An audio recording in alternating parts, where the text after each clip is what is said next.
Okay, just started recording. Today's workshop is about Vermont's forest birds and songbirds. Our presenter today is Ed Sharon, Science Communication Specialist for the National Park Service and the Northeast Temperate Monitoring Inventory Network. If you've attended a Working Woodlands before, you'll likely recognize him. He did a phenomenal wildlife tracking series over the winter, and I'm super excited to have him back for today's workshop. So Ed, I think I've taken up enough time, so it's all you. Great, thanks, Joey. Hopefully everybody can hear me okay.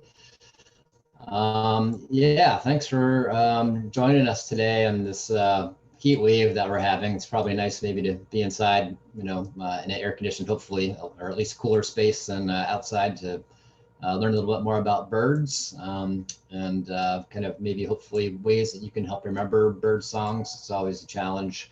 For me personally, to as Joey was saying, I do a lot of wildlife tracking in the winter, so inevitably it seems like when spring rolls around, I forget all my bird songs and have to restudy them again. And then when winter rolls around, I forget the animal tracks and have to study them again. So only so much room in the brain for this kind of stuff. So finally kind of shaking out all the cobwebs and remembering most of the bird songs by now. So it's and learning new ones all the time too. There's always more to learn. So I'm sure, as you all know, I am going to try to share my screen. Let's hope that works. So far, we've had pretty good luck with this, so I'm going to hope that it continues to work. So hopefully everybody can see my screen right now. You're looking at the homepage of the Northeast Temperate Network. Joey was saying that I work for the National Park Service as a science communication specialist.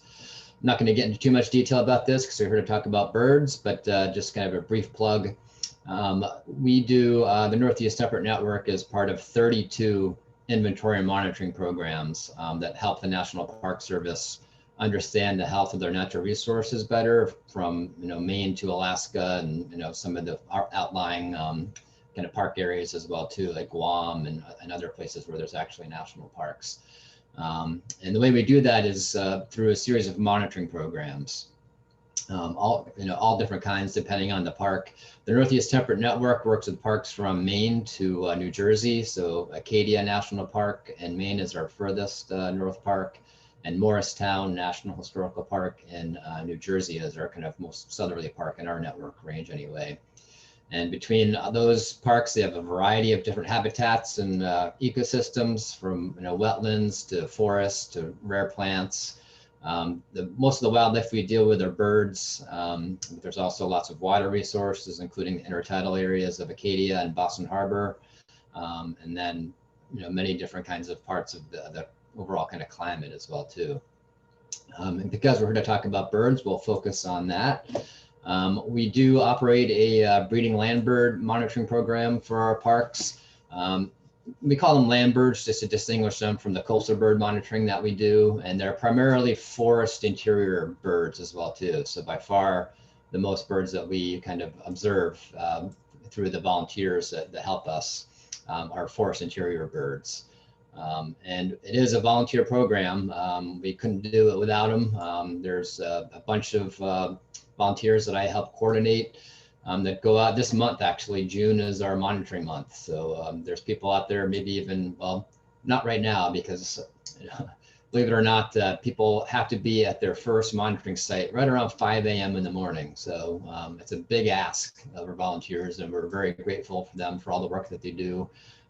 Anywhere from 5 to 10 or 12 different point count stations. Well, they'll stand there, mosquitoes and black flies and all, and listen for about 10 minutes, exactly 10 minutes, writing down all the birds that they hear and see. By far, most of them are audio detections, very hard to see birds, especially this time of year with all the leaves, as I'm sure you know.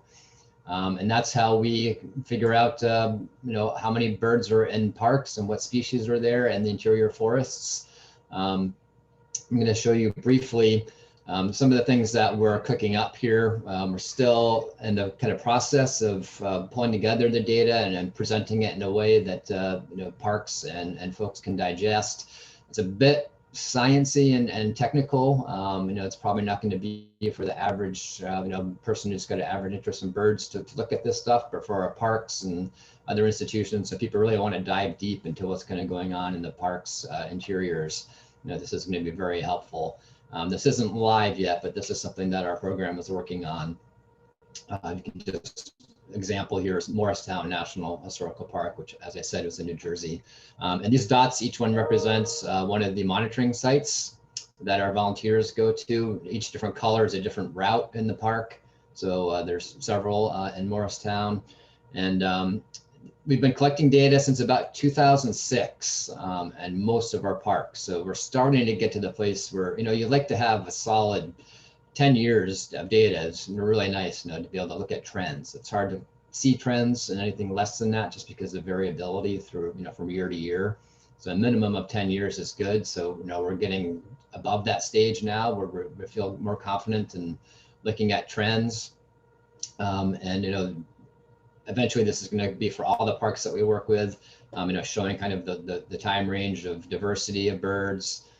There's different bird communities, birds that like to nest in cavities of trees, birds that nest on the forest floor, birds that specialize in kind of gleaning insects off of trees, leaves, and near the top of the canopy, and all sorts of different kind of different communities of birds and guilds, as we call them, that specialize in parks. So this is helping parks understand kind of where how many birds of what different types are in their parks, the trends and species, over the years, the 20 most common species we have here over time as well. So, parks will be able to get a better understanding of that as well, and all sorts of other kind of interesting, conclusions about the overall forest health and how the birds relate to that. So it's going to be live soon, hopefully within the next 6 months. But again, still a bit of a work in progress at this point. Another thing I want to share with you before we get into specific bird calls is, many of you have heard, probably even have a passing interest in birds. Maybe you've heard of Ebird. It's really kind of the banner, citizen science, mass big data kind of information about birds that are, again, completely essentially collected by people who are just out there with their smartphones now. And the app is amazing. You can very easily record the birds that are in your yard or on a hike, or you incidentally saw one, a cool bird fly, over you when you were biking or something or whatever. And you can input all that data into Ebird. Make your own account. You're looking at my homepage here, I guess, right now, that have the birds that I've been putting in the past 10 years or so. So I'm still, only have 155 species on my personal Ebird. Just people have hundreds, so I'm still kind of very low in the ranks as far as this thing goes, but it's still very fun to add data into. My favorite part of Ebird, if you haven't seen this before, is to go into the Explore. Oh, pardon me, the Science actually over here, and this is relatively new. The past few years they've been doing this, the Ebird status and trends, where again all this stuff is put in by volunteers, and they're able to do what they call these heat maps, where every time an animated map all throughout the calendar year. So because we are in, or at least I am in Vermont, and I saw a lot of you are in Vermont, we'll do the Vermont State Bird just to take a look at it. And this abundance animation, I just find it super cool. So as we kind of watch, the dates go by here, you're actually seeing observations from eBirders that are putting this in, and seeing how hermit thrushes migrate throughout the year. The darker the color, the more abundant the bird is. So it goes pretty fast. So also I'll kind of slow it down here a little bit. April, there's kind of a scattering of birds, especially up in our region. They're not really singing yet either in the area. So these are kind of visuals that they're seeing. But then as we kind of progress further into April, it gets a little darker. By May as well, they're further north, they're kind of all out of the southern range. By end of May, they're very kind of, the most populous they are just north of us in Canada. And where we are now, I think we're almost, is it June 7th? We're right around there anyway. take a peek there, 8th. So we're not quite June 7th, but this is, basically where we are. So, hermit thrush are fairly abundant in our area this time, and hopefully you had the pleasure of hearing them. We'll certainly look at, listen to their song as part of the next kind of part of here. And, I could spend the whole, 45 minutes to an hour on this. I just find it really interesting, and hopefully, you can bookmark Ebird and take a look at it, because it has all the information you ever possibly could need about birds, and you can help add to it, which I find a lot of fun. But let's take a look at the birds, the bird songs that are kind of in the area right now. And this Excel spreadsheet is something that I put together. I share it with our volunteers. I find it a kind of a helpful study aid. I'll share it with Joey, and then maybe he can, it's a very small Excel file. Hopefully you have Excel, and you could probably even view it online, but and then he can just email it to the list, and you guys can delete it if you want, or look at it or use it for yourself to help study songs, or just learn more about them. The way I kind of work with this myself, again, it helps in the summer to or the early spring to look at this to try to remember bird songs. And this is kind of the ranking system that I use, and we'll see how this works in a second. But essentially, number 1 is you really know the song really well, basically better than the bird does. Number 2, you're feeling pretty confident about it, recognize it at least 75% of the time. 3 is what I call my cobweb shaker. That's might need a little help trying to remember that one, from last year. 4 is, and I'm really starting to get less and less confident about it. And 5 is like, that was a bird. Like, you really don't really know that one very well at all, and we'll need to study that a lot to get it. So the way I kind of help myself do it, and I'll just randomly put numbers in here, not to have any actual. Oops, 12 isn't one. This isn't the way I feel about these in actuality, but just to show you kind of how it works. And the way I help kind of study it myself, you just highlight that column.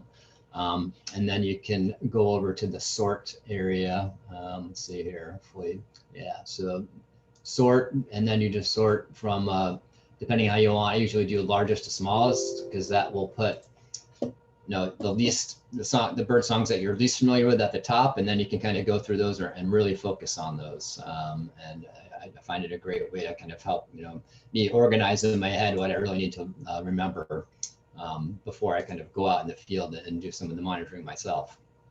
And these are just the actual number of detections in NETN. It helps, our birders, I think, understand a little bit better, but the likelihood that they might hear within their park. Some of them are very common, as you can imagine, like goldfinches and crows, but some are very rare.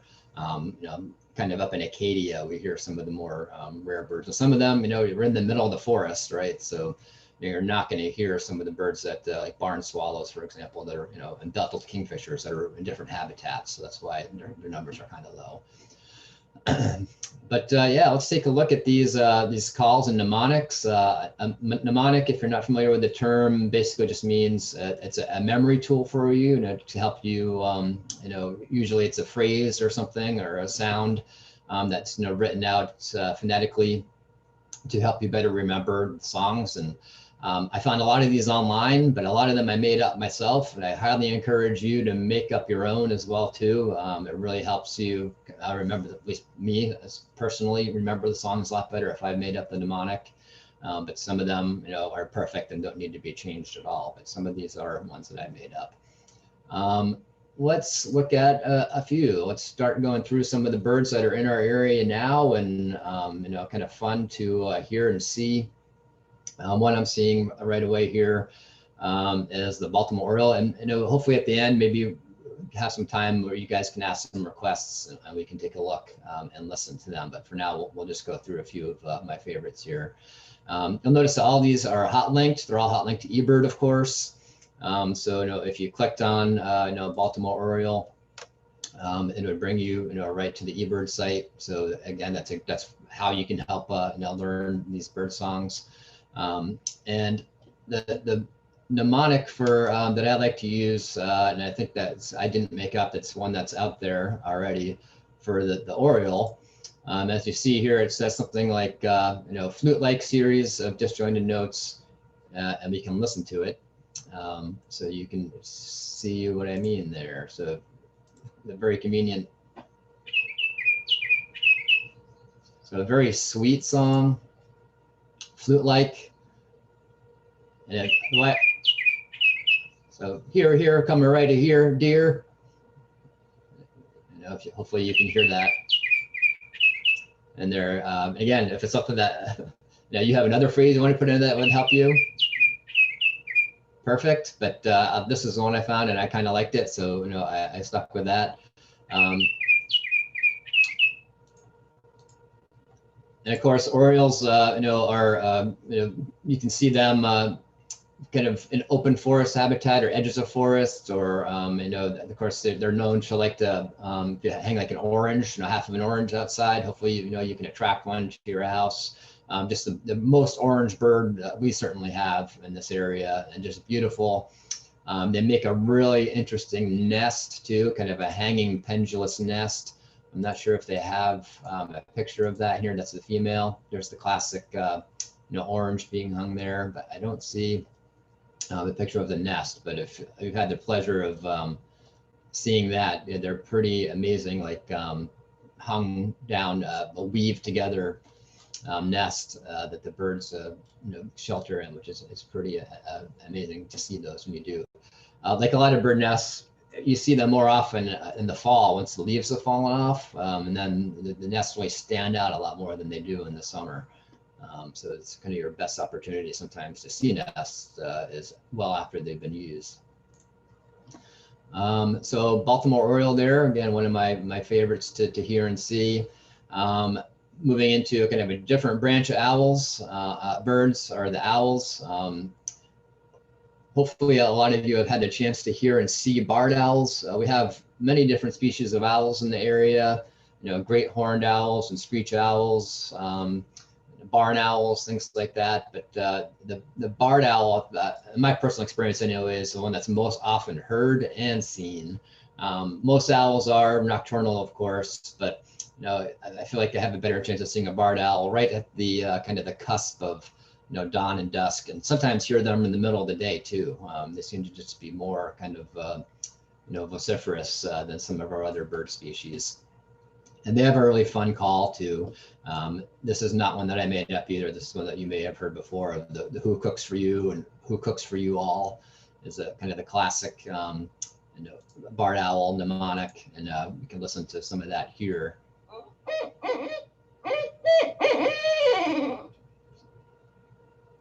Who cooks for you? Who cooks for you all?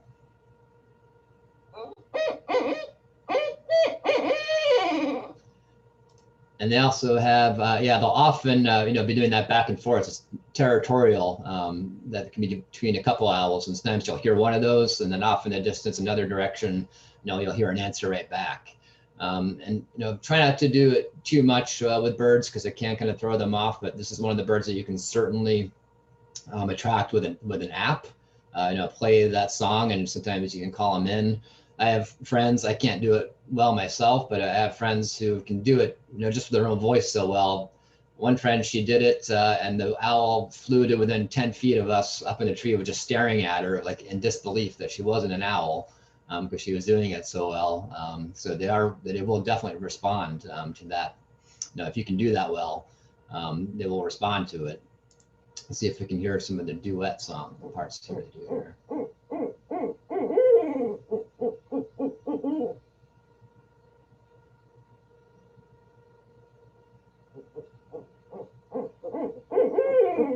So there's two right there. We might be able to hear their call is pretty wild too as well.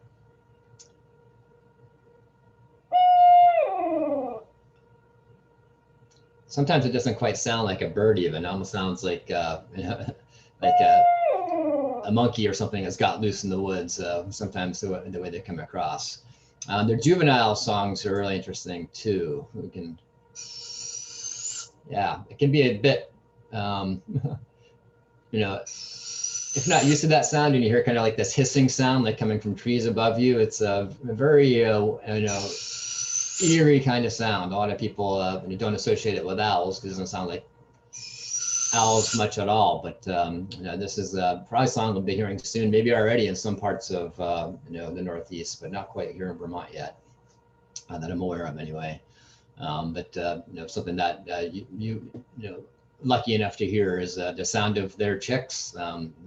Basically there's usually a few of them sitting on a branch doing that, either trying to call the parents in or for some reason they're making that sound, which is not a very owl-like sound for sure. Let's take a look at some of our warblers. Of course, this time of year is fantastic for warblers.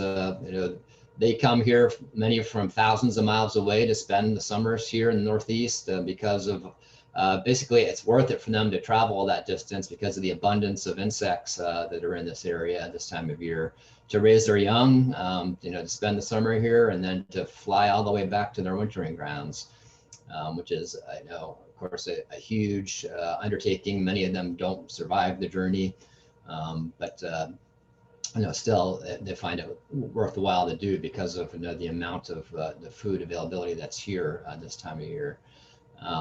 One of the more kind of striking looking warblers, that are all kind of striking in their own way, but this one, just because of the contrast between black and white so much, is the very conveniently named black and white warbler. I love it when the bird powers that be that name birds actually name them something that they look like.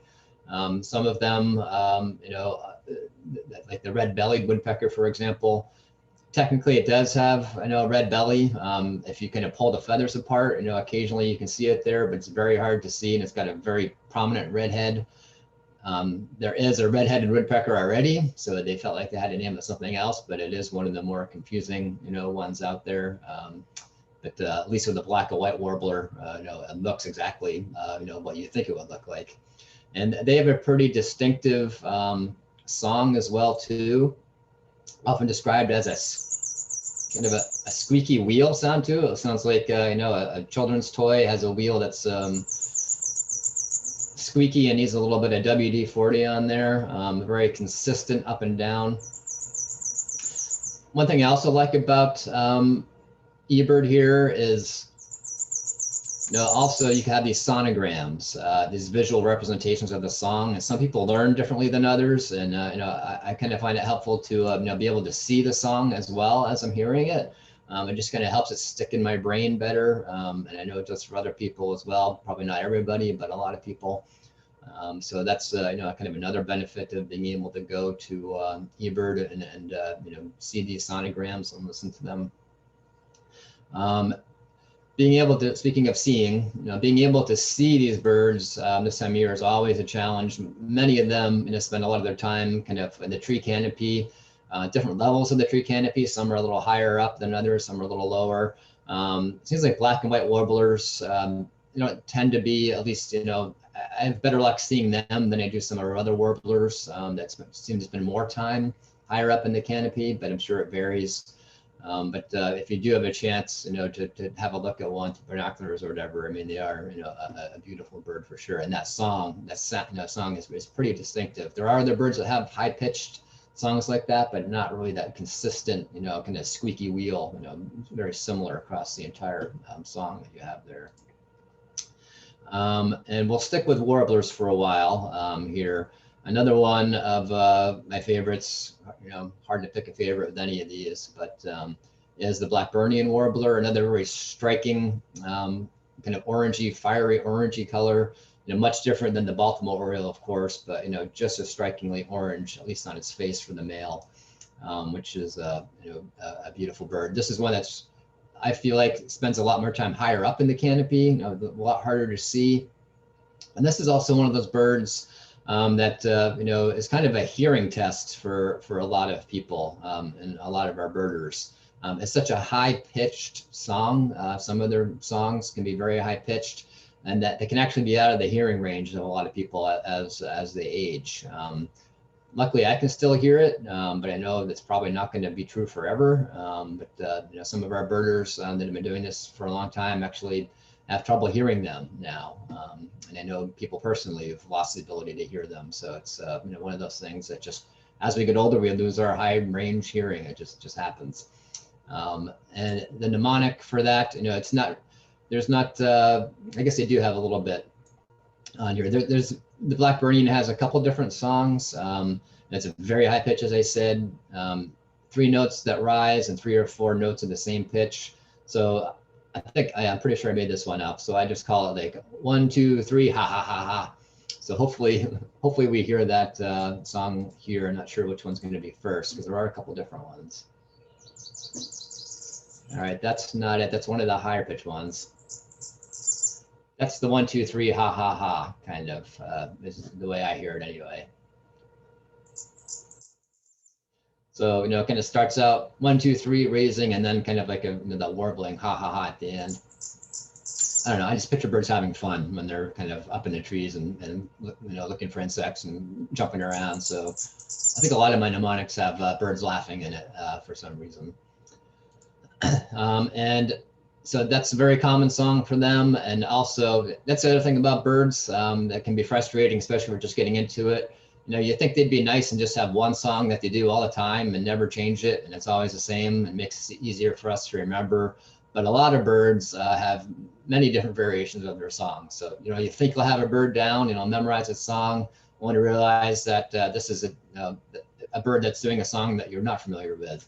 And you can add to that as well that, they've found, especially through Ebird and, studying these over time, birds can actually have dialects. They're just like people. A bird singing in Michigan, a Blackburnian or a black-throated green warbler, in Michigan might sound a little different than it does in Vermont. The birds that go back to their same areas year after year, and over time their songs, change a little bit. And it's, so it can actually be a little bit different depending on what part of the country you're in, which is nice that Ebird also shows you exactly, when and where it was recorded. So sometimes it's nice to try to get as close to your region as possible. Ebird is through the Cornell lab, so I think it's not by coincidence. A lot of their songs tend to be in the New York area, which is helpful for us if we're in the Northeast, because a lot of them tend to be in that area. But I've seen them, you can get really deep into all the recordings they have, and they're all over the country, so you can find them certainly for different parts of the country if you want. Let's just listen to that first song for the Blackburnian as well too. Because it's again one of those high pitched songs that not everybody can hear. Hopefully you can hear it over the computer. I'm not sure if it's different than if you're in the forest than you are sitting in a computer listening, but some people might be able to hear it on a computer and not outside. I'm not sure, but so that one just kind of twitters up and then kind of ends at the end with another faster twittering song, which is kind of what the other one does too, but without the 1, 2, 3. Let's just listen to this one. Some of them are extremely high. So that's a very high. That's also kind of the 1, 2, 3, ha ha ha, but it's even a higher pitch. You can see how high it is in the sonogram. So that's the one I think that people really have a hard time hearing when once their hearing start to lose that high range hearing ability.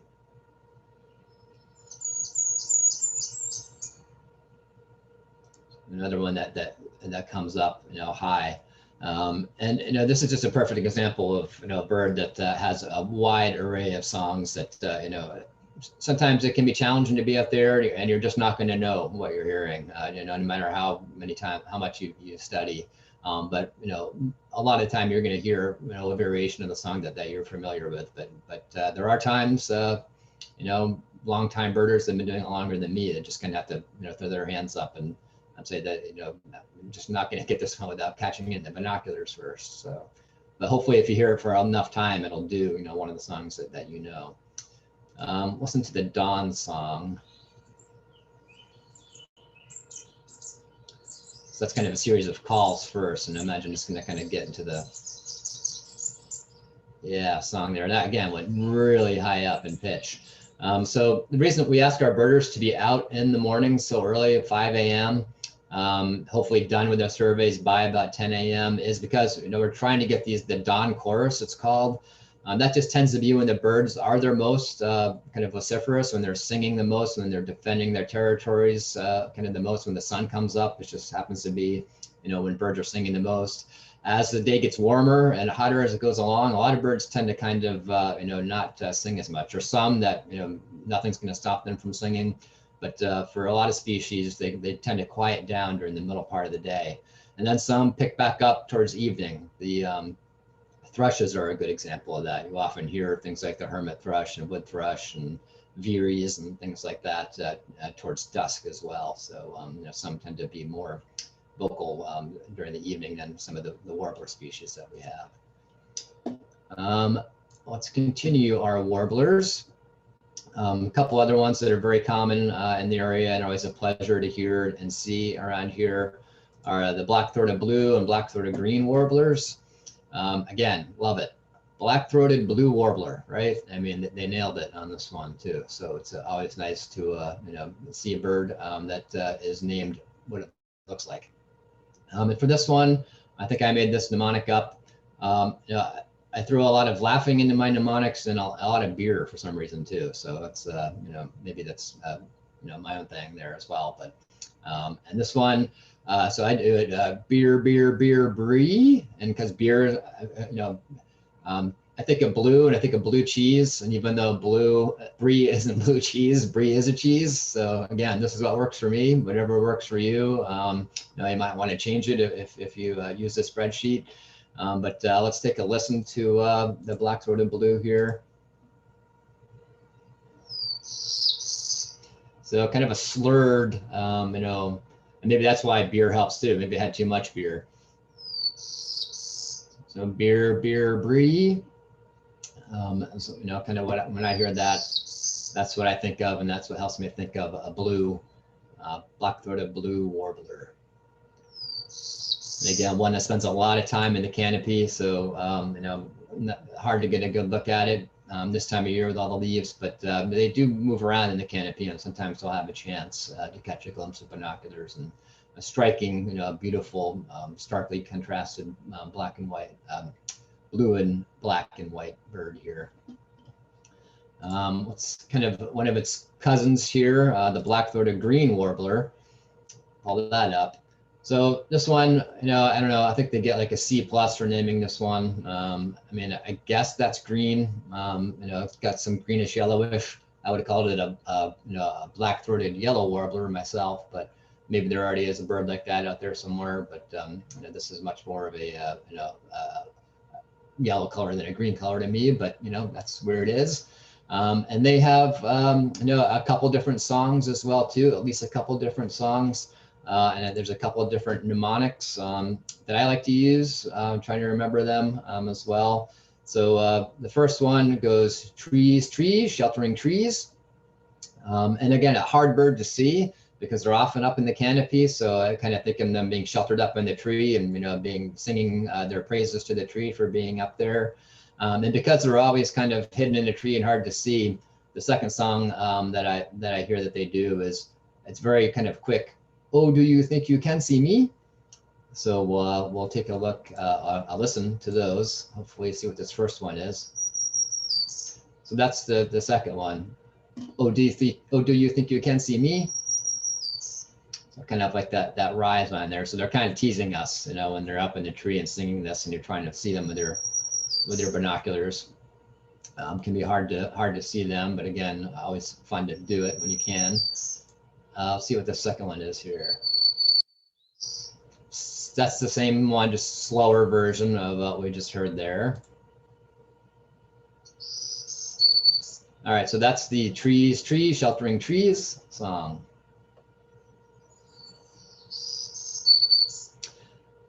So hopefully, yeah, you can kind of hear that, and that will stick in your memory.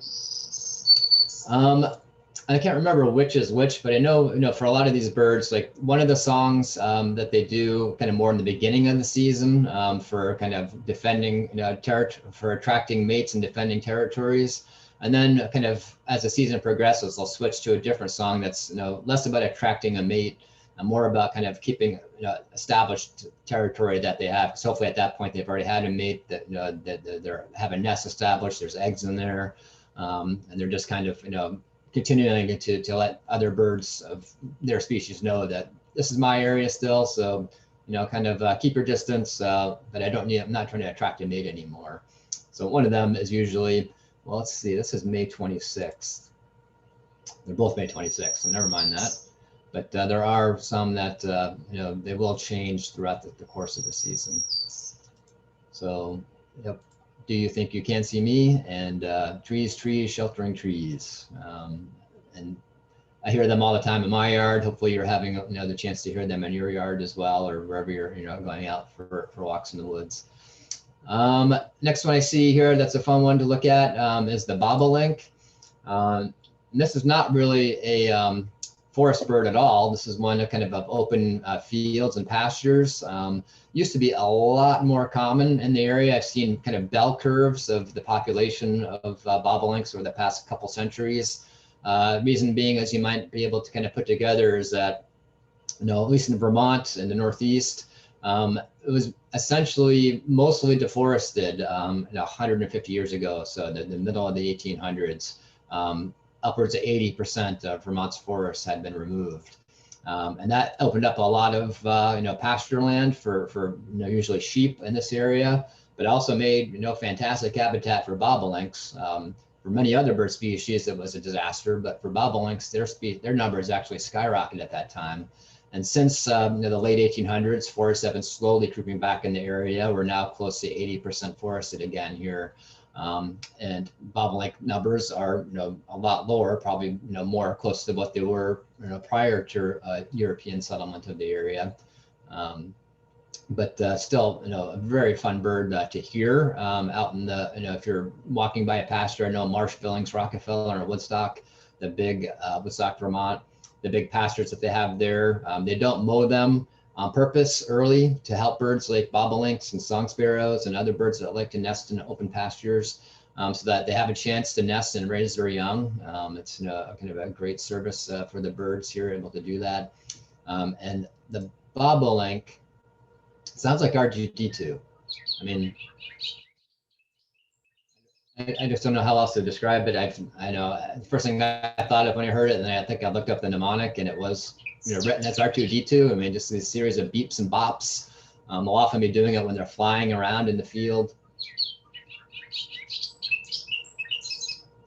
The male is strikingly different than the female, as with most species, breeding bird species in the area. The female is much more kind of grass colored. She doesn't spend a lot of time kind of flying around as he does, and lets just be very well camouflaged down there. I apologize if you can hear meowing in the background. That is not a cat bird. That is my cat. I think it's his lunchtime and he's letting me know, so he'll just have to wait. Yeah, so a bobolink, very fun bird to hear and see. A lot of people describe kind of the bobolink as having a backwards tuxedo on, because most of its kind of coloration is on its back rather than its front, which is different than a lot of birds. But that just is the way that the bobolink plumage is for summer anyway. We'll do a few more here, and then we can kind of open it up to some questions for folks, or some things to a bird species you might want to learn more about. I'm going to do more warblers. They're just fun, and they do a variety of different habitats. Chestnut-sided warbler is one that especially likes kind of young, like just upcoming forest, very kind of not quite seedling stage, but more sapling, somewhere between a few feet to 10, 15 feet tall, very young forest. They tend to utilize that habitat a lot. I know Marsh-Billings-Rockefeller and Woodstock, Vermont again, does some forestry work, and they've actually tried to kind of improve habitat for the chestnut-sided warbler in some areas of the park, with some success, I think, as well too. I know I've heard them in that area. Again, very aptly named bird, chestnut colored side on there as well, and a very fun, kind of easily recognized song as well too. Please, please, pleased to meet ya is kind of their well-known mnemonic, not one that I came up with. Let's see if we're doing this one. So, it's all of these mnemonics are a bit of a stretch, but you know, you have to use your imagination. Please, please, pleased to meet you. So you can hopefully hear that in there. Sometimes it sounds more like it than others. All right, this second song recording here from New York, I think it's much more of the please, please, pleased to meet you variety, but you know, it can vary, you know, quite a bit. Frustratingly for a lot of birders out there. But that's kind of the classic, you know, Chestnut Cider Warbler song there. The please, please, pleased to meet you. Let's take a look at a couple more here. Looking at a bird in a slightly different habitat than the other ones we looked at, the common yellowthroat. You know, pretty, you know, a B+ on the name on that one. It does have a very yellow throat there. I'll give it to him. And this is one of more of kind of marshy wetland habitats. Usually like to have that kind of area nearby for the most part. So, you know, keep an ear out for these birds. When you're in an area like that, that's kind of got, you know, a wet, not necessarily like a lake or a pond, but kind of a marshy, you know, not quite swampy area. And let's take a listen to this witchity, witchity, witchity, witch. So, you know, that's, it can be slow, it can be a little faster sometimes too. Let's see what we got here for this recording. So yeah, the witchity, witchity, witch. And, you know, just repeated, you know, several seconds of pause in between, and then you kind of have that continuing. I'm not sure what else they have here. So that's a little bit faster of the witchity, witchity, witchity. I know some species of birds anyway, I'm not sure about this one, but they'll actually, as the day gets warmer, their song speeds up as well too. I don't know if that's a function of their metabolism speeding up as the temperature increases or whatever, but it does seem, you know, there's a correlation with some species anyway, as the day warms, their song speed, you know, speeds up. So just kind of an interesting kind of, you know, thing to be aware of when you're listening to birds. All right, great song there. Ooh, one of my favorites as well here is the eastern meadowlark, another bird that, you know, had higher populations when there were a lot more meadows around. But it's a very fun bird to hear, just because, you know, when you hear it in the spring, it's just a great, you know, harbinger of more warmer temps to come and summer. And that's why I kind of really like the mnemonic. There's a couple that people use. I like the spring of the year, because, you know, it's singing in the spring, and, you know, it really kind of helps bring in this, the idea of spring here. Let's see if you can hear one that sounds a little more like it. Yeah, they vary so much. That's probably the classic spring of the year. But even with that one, they can vary a bit. So, you know, again, sometimes you have to use your imagination with these. But that's pretty good, you know, that one there. But again, the first one we heard. But that is in Georgia. See, so this is one that's not to the northeast. I'm not sure. Yeah, so this is New York. So again, that's a dialect. It's got a southern drawl to it, I guess, in that Georgia one that we heard. So it's a little different. Okay, I'm gonna skip down to the bottom, because I know this is an alphabetical order, and probably want to get some of these other ones in before bring in some questions that folks might have. Well, winter wren is a fun one that you might have the pleasure of hearing out here. I just love these guys because they're tiny, little kind of bruisers, I think of them as. Very territorial. Again, one that yeah, no, don't harass them, but if you do play the song, you can probably call them in fairly close. If you have like an app that plays the song, because these guys, you know, don't like it when other males come into their territory. And for such a little bird, they really belt out this kind of long, drawn out kind of warbling song here.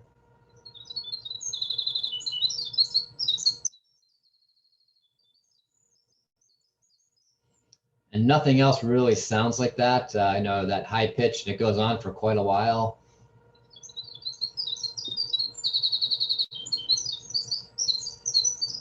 And you can just see by the sonogram there how complicated of a song it is as well too.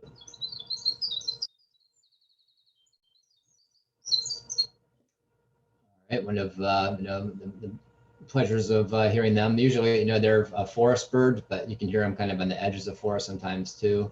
And I'm going to do a one just because it's so common around here in Vermont in the Northeast, the one that you hear throughout the day as well too, even in the heat of a heat wave now. I think just before we started this, I heard one outside my window, the very aptly named Red-Eyed Vireo. Some people call it the preacher bird because of its song. It just goes on and on and on, and will sing throughout the day. Again, even in the heat of day. The mnemonic for this one, people often describe it as, where are you? Here I am. Where are you? Look up here. Here I am, kind of thing. So let's see if we can hear that. Here I am. Where are you? Here I am. And very little pause in between, and this can go on. I think people have recorded, 15, 20 minutes or so without a break, at least with some of these birds. So they will continue. A lot of birds, will sing a little bit, take a break, go on. But with the Red-Eyed Vireo, they just, belt it out, in long stretches at a time. And just because I did the red-eyed, I will do the blue-headed vireo as a contrast, which we tend to hear a little bit more in the early spring. They tend to quiet up a little bit more this time of year. But just to show you kind of the difference between song tenor and speed, they tend to be, well, this one seems to be doing it a little more often than the way I hear it there, but and this tends to be sweeter as well too than I found with the red-eyed vireo, more raspy with the red-eyed vireo. With the blue-headed vireo, tends to be kind of a sweeter song, and generally they don't usually do it as long as the red-eyed vireo does. Those of you who've been birding a while, know that they change names of birds from time to time. So if you're an old school birder, you may have heard of this as a solitary vireo, but within the past probably 5 years, maybe a little longer, they changed it back to the blue-headed vireo. And so you got to keep on your toes with some of these things, as again, the powers that be change the names. And I suppose at that point, Joey, I don't know how best to do it, but maybe we can, if people want to put in the chat or something, or somebody ask about a bird. If I don't see anything, I'll continue on. But anybody? Yeah, if anyone wants to put in a request, feel free to do that now. We also do have a few questions, Ed. Oh, well, maybe we can get to those too. Yeah, absolutely. So one of the questions is, when is safe to mow fields where bobolinks may be nesting? Yeah, that's a good question. Hopefully that's something that we can look up. I know, what is it, early June? So I think, and I don't want to speak out of turn here, but at least probably towards the end of the month, give them a chance to raise their young and everything, before the fields are mowed. Let's see if it has more details about that in here for them. It's something that we could probably fairly easily look up in other, more kind of detailed websites. This doesn't appear to be all that detailed about them, but but it probably vary from where you live as well too, somewhat. Just really quick on the fly here, we'll do a good old Google. Ed, I have Steve here. He might be able to answer that. Oh, Steve, wow. Yep. So generally we find at the park that after the 4th of July, the young are typically old enough to fly on their own. And if you wanted to be safe, I would probably, do maybe mid to late July. And then some people are actually able to come in and hay their field early in May.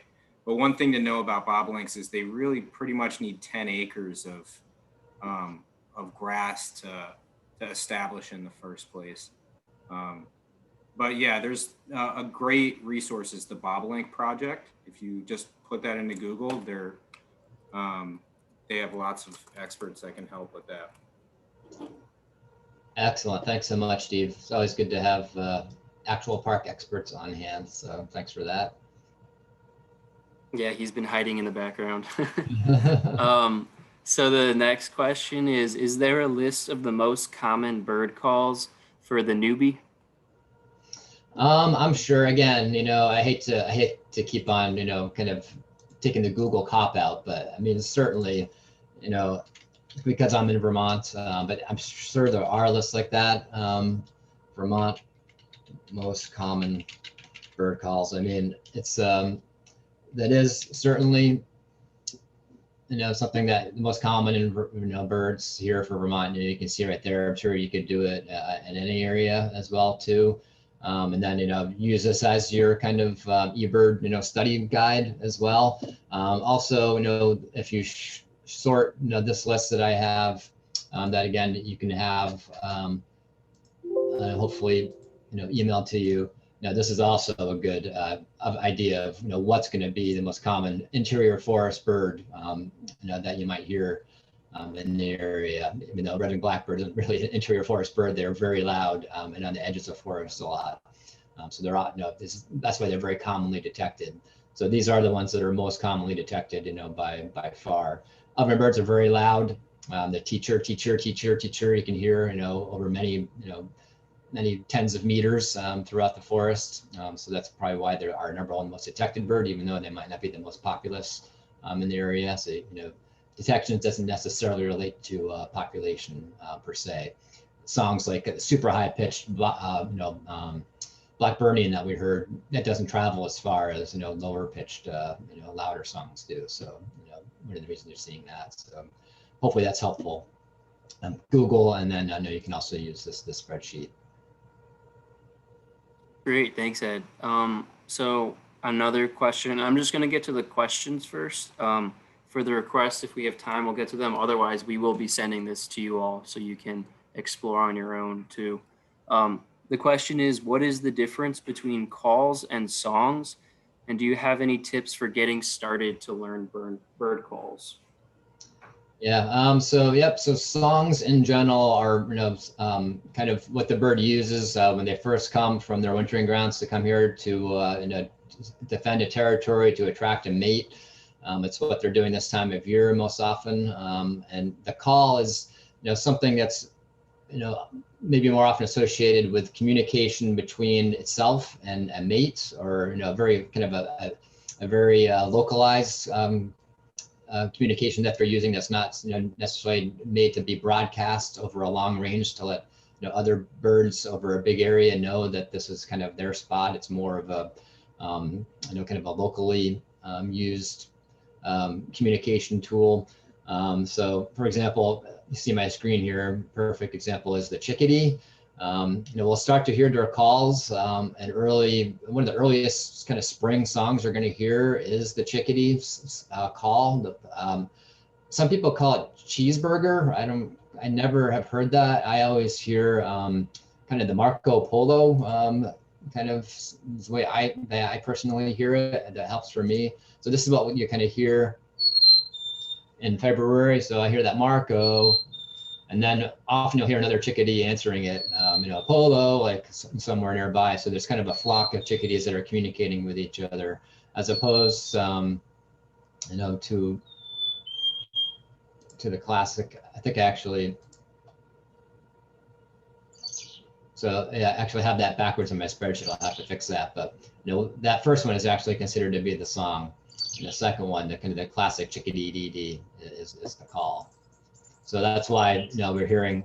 That makes more sense now that you're hearing that song as early as kind of spring as it gets around here. Even though February, hardly ever think of it as spring around here. I'll fix this on the fly even as we're listening to it. See, this is a constant learning process for everybody, including me here. But yeah, in the spring, you're hearing that song because they are starting to, kind of break up their flocks a little bit and set up their territories a little bit more. Or as opposed to the kind of the chickadee calls is again more of a kind of a communication between each other rather than kind of a beginning of territory set up and attracting mates and those kinds of things. Awesome, thanks, Ed. So 2 requests for different birds, and then I think we'll wrap up from there. So we've got a wood thrush and a scarlet tanager. I did promise the thrushes, didn't I? Hard to keep those. Oh, I think I changed the ranking here, so I'm going to go back and sort A to Z. Okay, wood thrush. Yeah, just a pleasure of a bird to hear all the thrushes. Just you know, amazing sound. Very ethereal as it's described, flute-like as well too. Kind of eole is what people say. That one sounds like. So we'll listen to that.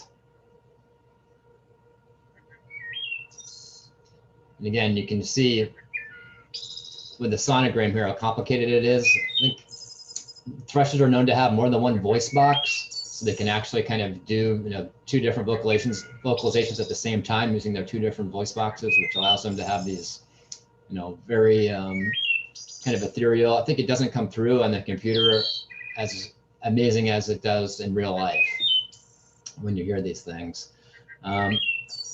And just because we did that, I know scarlet tanager is next, but I just want to do a hermit thrush real quick, because again, that is our state bird here in Vermont, and just to contrast it with what we heard there.